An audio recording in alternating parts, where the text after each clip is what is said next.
Hey everyone, it's Sam here, and today I'm going to show you how to make this fun card. Now I'm going to call this a sliding waterfall. I saw a little reel on Instagram and it was a page called Sushi Crafts, I think it is. I'll link to their page below, but they just put it as a Father's Day card, and I don't know if they've also then followed someone else. So if you've seen this card before, then let me know, because I'd like to, credit the original person or as much as I can, but I've changed it up. It's a very, very simple mechanism. It's very easy to put together, and I knew exactly what to do. So these are my measurements, and I've created this long scene. However, you can have individual pictures, photos, whatever you want on this, which is what I'm going to do for today's tutorial. Now I've popped this on a 5x7 top fold, because the one thing I've noticed, if you're going to do it long like I have here, you can't have it displayed like this. Just going to topple over. You can't have it open, it just slides back down again and it doesn't look so great, and again it's quite top heavy. So for this style, because I'm going to do a few, I am in the middle of doing another mini series with the wiper cards at the moment, but I am going to do a couple of this version because I'd like to do smaller sections that stay within the size of your card. But you could go on and on and on and on with this. There are so many fun ways to decorate this, and it's going to be great for so many occasions. It all fits in the envelope. You don't need any dies at all to make it. So let's get started. If you want to see how I've made that one, I will link to the YouTube live where I made it, so you can get the measurements if you want to do that longer piece. But today I've done all separate panels, so a little bit quicker and easier. Got my envelope already there as well. I'm using my Festive Friends stamp set. If this is still available, I'll link it below. And then I've got this old set here, which has got all your action words, and I'm using the one that says pull, but you could use an arrow and you could even write the words as well. I've already prepared my card blank. If you're cutting this from scratch, it's a piece of 10x7. Along the 10-inch side, you're going to score at 5 inches. And then I've stuck a piece of 4 3/4 by 6 3/4 inside the card, and then another piece on the top. This is a lovely glittery card. So I've already prepared 3 of my panels. You may just want to have 2 pieces, so you might just want to have it so it goes like that, for example. You don't have to have all 4. But if you want to do exactly like me, then you want 4 pieces of 8.5 by 4. And along the 8.5 side, you're going to score all of them at 4 and 8 inches. Okay. And then you want to fold and burnish both the score lines. Give it a good burnish, and I'd recommend you use a lighter weight cardstock, even like a 200, because you're going to add matte layers to this. But you can see, if I put this all together again, you see the dimension. You've got a good 1/4 inch dimension there. So you want to keep that cardstock as light as possible. Once you add your matte layers, it's going to add some strength to it.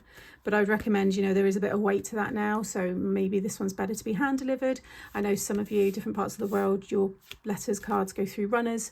We don't have that in the UK, so you could still pop this in a padded envelope. Small letter, you're still going to be able to, the post isn't going to be too much. So fold and burnish, and then you're going to add your glue. You're going to fold this tab inside.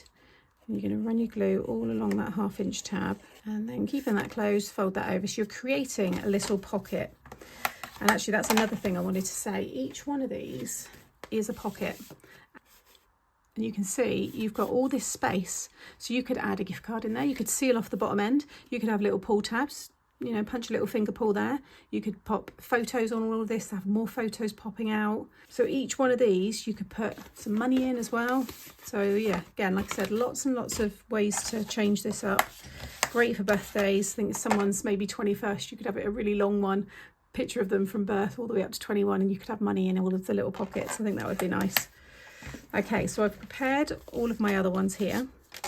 You then want to cut yourself 3 strips that are 1 inch by A4 or letter size, whatever you've got, 11 inches or 11 3/4, it doesn't matter. But I've done 1 inch. However, if you want to do 1/2 inch, you can do.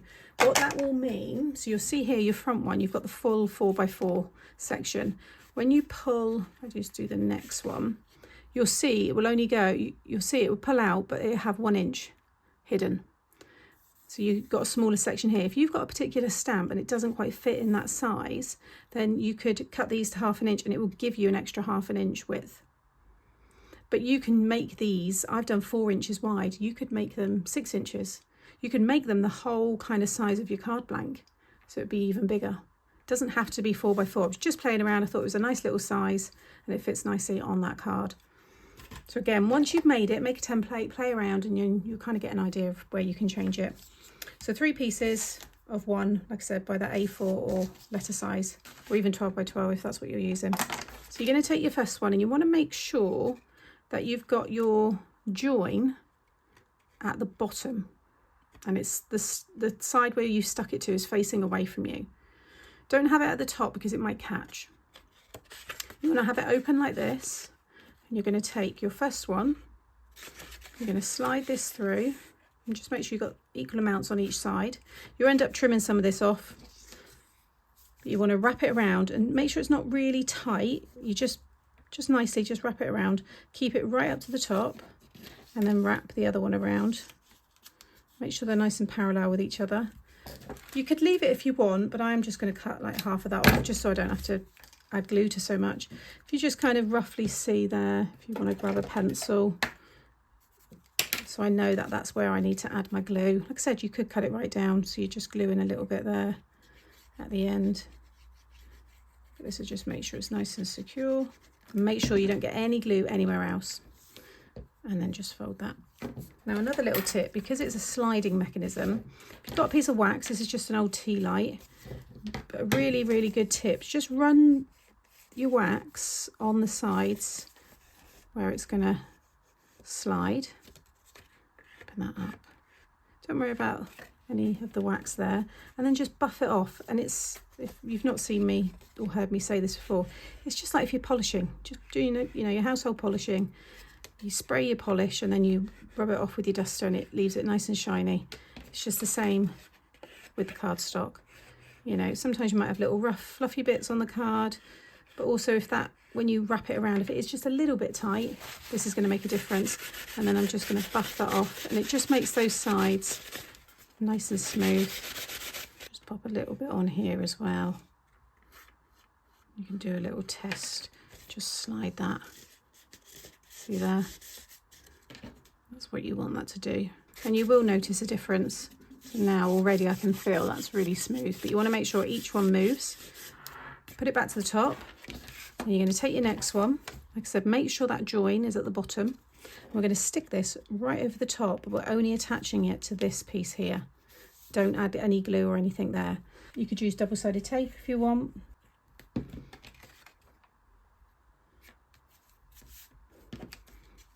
Okay, so like I said, you may want to stop there. You can pop your little pull tab so it sticks under this one. When you pull that down, you've just got that little slider. You might have a little hidden message that you want to appear, so you can just, like I said, just do a couple. But you just want to repeat that again now. So this time, this is going to go through this one. You're going to wrap it around, add your glue, and then stick the next one. But again, make sure that that little join is always at the bottom. And then again, so that one's stuck down, and then you'll put through the next one again, wrap it round, and then stick your last one on top. Okay, so they are now all stuck down. Once you're happy it's all secure, pull the top, and they should all slide out. So now we can decorate. So you've got your 4x4 section here. So I've cut a piece of 3 3/4 squared, and I'm going to have this one here. So that is what you'll see when you take it out the card. That's the top one. Bring this one in here as well so you can just see. Then what order I want to have these in. I'm going to have that one. There we go. I'm going to have those 3. So these are all 2 5/8 by 3 3/4. Now you want to make sure that whatever you're sticking on these is completely flat. So stamped images, or maybe you're printing some images, photographs, but it has to be completely flat because obviously everything's sliding on top of each other. I've then cut this piece here, and I've just stamped the pull. And you just want to give yourself a bit of space, and this is sticking behind this last one here. So you're best sticking it down when it's all open, that way you know it's not going to stick under any of these. I'm just going to take a little bit more off there. So just a little glue, and just pop that in the middle there. So I'm going to stick the others down, so I can just carefully slide those all back over the top. And now you want to add your glue all over the back of that and stick it onto your card blank. Like I said, you might have a 6x6 with lots of mats and layers, and you're going to pop that right in the middle. This could go into the middle of this card here, but I'm going to pop it over to the left slightly just so it's the same. I've got the little holly there, and plus when I pull that out, it just balances it a little bit.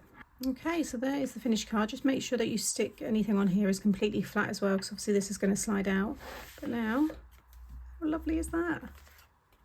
It's so cute, and like I said, it does display like so, with it all open. So I think it looks really sweet. Very pleased with these. Hope you've enjoyed and like my version of this. Like I said, I'm going to do some others because I think it's really fun. I have got some more ideas with this one. If you want to see how I made this one to get that one long image and you want to see it all being coloured in, then go over to my live channel. That will be linked below, and yeah, you can see what we get up to. So I do go live a couple of times a week. We've got a lovely community over there as well. As always, thank you for watching. If the product's available, I will have it linked below. I will have a playlist coming up with all the slider kind of cards and similar things as well, if you want to check that out and get some more inspiration. Give the video a thumbs up if you've enjoyed today, and make sure you subscribe so you don't miss out on any future videos, and drop me a comment too because I do enjoy reading them. Take care, and I'll see you in the next one. Bye.